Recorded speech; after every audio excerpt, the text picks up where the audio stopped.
हरिओम मेरे प्रिय मेष राशि के साथियों। अब पकड़ेंगे आपकी तरक्की की घोड़े रफ्तार, सितारे होंगे बुलंदियों पर। चलिए जानते हैं कैसे नवंबर मासिक राशिफल 2025 मेष राशि के लिए कैसा। सबसे पहले बिना हम वक्त गवाए बहुत ही सरल और कम शब्दों में नवग्रहों की स्थिति के बारे में बात कर ले तो 16 नवंबर तक सूर्य तुला राशि में बैठे हैं अपनी नीच राशि में, जिसके बाद वो वृश्चिक राशि में गोचर करेंगे। मंगल पूरा महीना वृश्चिक राशि में अपनी सब राशि में बैठे हैं बहुत ही स्ट्रॉन्ग स्थिति में। और 23 नवंबर तक बुध वृश्चिक राशि में है और विशेष रूप से देवगुरु बृहस्पति जो हैं कर्क राशि में बैठे हैं, अपनी उच्च राशि में बैठे हैं और 11 नवंबर को वो वक्री हो जाएंगे। 2 नवंबर के बाद शुक्र भी अपनी नीच राशि कन्या से निकलकर तुला राशि अपनी प्रिय राशि में चले जाएंगे। शनि मीन राशि में बैठे और 28 नवंबर को मार्गी होंगे। राहु कुंभ राशि में, केतु सिंह राशि में बैठे। ये थी नवग्रहों की स्थिति। अब बात कर लेते हैं नवंबर में नवग्रहों की स्थिति से मेष राशि के जीवन पर कौन से बदलाव होंगे। सूर्यदेव 16 नवंबर तक जो है नीच राशि तुला के में बैठकर आपके 7वें भाव में बैठेंगे। मेष राशि वालों के मान सम्मान, रिश्ते और आत्मविश्वास पर बुरा प्रभाव पड़ सकता है। 16 नवंबर के बाद जीवन में अचानक परिवर्तन आने से तनाव बढ़ेगा। कार्य क्षेत्र में सहकर्मियों से गलतफहमी हो सकती है। इसके अलावा पति पत्नी में अहंकार, वाद विवाद होना भी संभव है। इस दौरान आपकी रोग प्रतिरोधक क्षमता भी कमजोर हो सकती है। बाकी मंगल के कारण जीवन में अस्थिरता आएगी।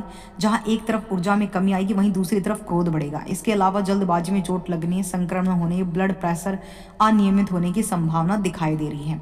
23 नवंबर तक बुध के कारण फैसले लेने में, समझौते करने में थोड़ी दिक्कतें होंगी। इस दौरान आप कोई नया काम शुरू ना करें बल्कि पुराने प्रोजेक्ट पर ध्यान दें। बातचीत में सावधानी बरतें। साथ ही कारोबार वालों को साझेदारी में अगर आप कारोबार करते हैं तो आपका विस्तार होगा, आपको धन लाभ होगा। नवंबर में वक्री गुरु परिवार, संपत्ति, मानसिक शांति को प्रभावित कर सकता है। 26 नवंबर तक शुक्र के कारण रिश्तों में सुधार आएगा, प्रेम बढ़ेगा, आकर्षण बढ़ेगा, लेकिन इस दौरान निवेश या नई धन योजनाओं को करने से टालें। शनि के कारण जरूरी कामों में देरी आएगी। इसके अलावा विदेश यात्रा, बीमार होने की संभावना है क्योंकि शनि आपके 12वें भाव में बैठकर जो है 7.5 के प्रथम चरण को रिप्रेजेंट कर रहे हैं। नवंबर में आपके खर्चों में वृद्धि होगी, बचत करने में थोड़ी मुश्किलें होंगी क्योंकि शनि का पहला चरण है, आपको मानसिक रूप से परेशानियां ही परेशानियां देगा। आप काफ़ी डिप्रेस्ड महसूस करेंगे। इस समय दबा हुआ, ना कुछ कर पाने की ताकत आपके अंदर आपको महसूस होगी कि मैं कुछ नहीं कर पाऊंगा। और शनि के 12वें भाव में होने से खर्च बढ़ने के हो गए। वहीं शनि की वक्री चाल से अटका हुआ पैसा मिल सकता है। इसके अलावा मेहनत का फल देरी से ही मिलेगा, लेकिन मिलेगा जरूर, चिंता मत कीजिए। शुक्र के कारण आर्थिक स्थिति में थोड़ा सुधार होगा, धन लाभ खूब होगा। शुक्र पर मंगल की शनि की दृष्टि का प्रभाव रहेगा, जिसके कारण खर्चे भी आपके आउट ऑफ कंट्रोल होंगे। गुरु ग्रह का गोचर आपकी कुंडली के 4थे भाव में है, जिस कारण स्थायी संपत्ति का सुख, परिवार में आर्थिक लाभ मिलने की संभावना प्रबल है। भूमि, भवन, वाहन की खरीदारी होंगी। खूब संपत्ति आपकी बढ़ेगी। संपत्ति इन्वेस्ट करेंगे आप, वाहन का सुख आपको मिलेगा, घर परिवार का सुख मिलेगा, माता पक्ष से आपको सुख मिलेगा। 11 नवंबर से गुरु वक्री हो जाएंगे, जिसकी वजह से आर्थिक प्रगति की गति जो है थोड़ी धीमी हो जाएगी। बाकी प्रॉपर्टी में निवेश, गाड़ी खरीदने का फैसला आपका अच्छा ही रहेगा। 16 नवंबर तक सप्तम भाव में सूर्य नीच स्थिति में रहेंगे, जिसके बाद वो 8वें भाव में गोचर करेंगे। इस दौरान आपकी आमदनी और प्रतिष्ठा दोनों प्रभावित होंगी।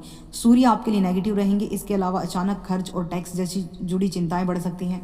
पूरे महीने मंगल आपके 8वें भाव में अपनी ही राशि में रहेंगे, जिस कारण खर्चा बढ़ेगा और निवेश से हानि होगी। तमाम कोशिशों के बाद आपको धन लाभ होगा, लेकिन वो खर्च भी जल्दी हो जाएगा। इस दौरान कोई भी जोखिम भरा काम ना ले, क्योंकि अष्टम भाव में 15 नवंबर के बाद सूर्य जो है मंगल के साथ बैठेंगे आपकी। और अष्टम भाव हमेशा ही नकारात्मक, जीवन पर संकट, एक्सीडेंट, दुर्घटना को रिप्रेजेंट करता है।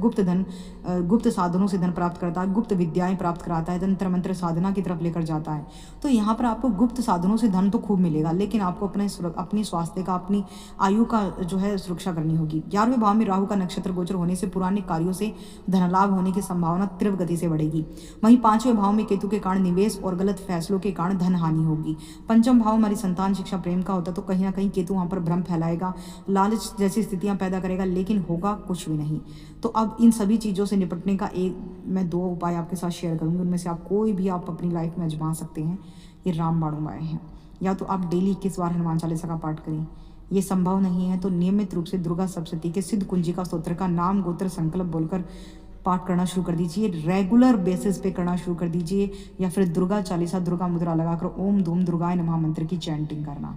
ये उपाय आपके जीवन को, नवग्रह को शांत करने में मदद करेंगे। नवग्रहों को सिर्फ और सिर्फ महादेव और माँ दुर्गा ही जो है कंट्रोल कर सकती हैं। ऐसे में पंचमुखी हनुमान जी भी नवग्रहों को शांत करने की ताकत रखते हैं। इसलिए अगर आप इन तीनों ही रुद्र शक्तियों में से किसी एक रुद्र शक्ति की शरण में चली जाएं तो आपको नवग्रहों की शांति साक्षात मिलेगी। ये प्रमाणित है।